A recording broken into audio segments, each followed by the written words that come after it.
Welcome back my YouTube channel. आज हम पढ़ाएंगे आपको बायोलॉजी का मोस्ट इम्पोर्टेंट टॉपिक, जैसे हम कहते हैं जलोदविद, इंग्लिश हम कहते हैं हाइड्रोफाइटेस।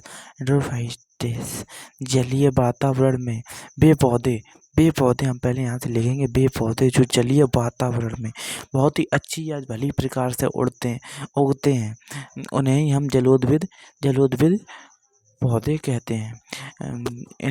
जलोदविद निम्नलिखित 3 प्रकार के होते हैं। जलोदविद पहले होते हैं या निम्नलिखित 3 जल निगमन पौधे, प्लेवी पौधे, जल स्थलीय पौधे। इसके उदाहरण हैं हाइड्रा, वेनेस्नेरिया, जलकुंभी, कमल। देखिए, जल निगमन पौधे, इसे हम विस्तार में भी समझा सकते हैं, परंतु यह 3 नंबर में आता है। ये 3 नंबर के लायक हम इतना आएंगे बताएंगे, समझिएगा।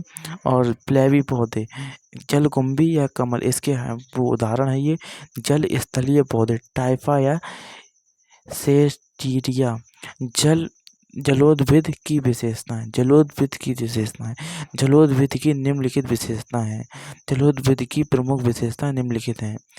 जड़ों बहुत कम विकसित अथवा अनुपस्थित होते हैं। इनमें जलोदविद पौधे होते हैं, इनमें जड़ बहुत ही कम और बहुत ही कम विकसित, यानी कि बहुत ही कम पाई जाती हैं। और कई जलोदविद पौधे ऐसे होते हैं जिनमें यह पाई नहीं जाती हैं।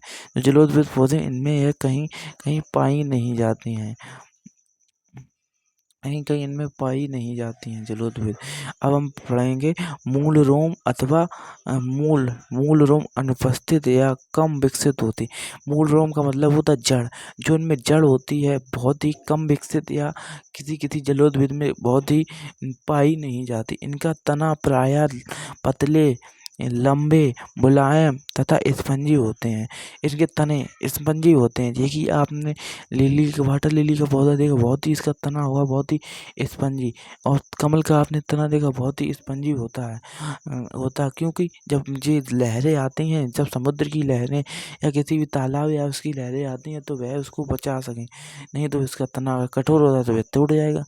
इसीलिए इसकी तने जो जड़ें होते हैं बहुत ही मुलायम और बहुत ही स्पंजी होती हैं, आसानी से हर जगह मुड़ जाती हैं। पत्तियां पतली कटी फटी होती हैं।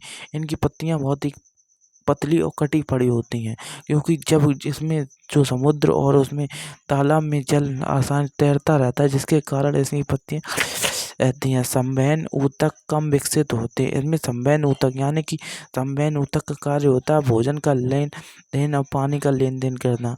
यह बहुत ही छोटे पौधे होते हैं, इसलिए इनकी ज़रूरत नहीं पड़ती। यांत्रिक ऊतक प्रायः अनुपस्थित व बहुत ही कम विकसित होते हैं। इसमें यांत्रिक ऊतक होते हैं, इनमें बहुत ही कम विकसित होते हैं।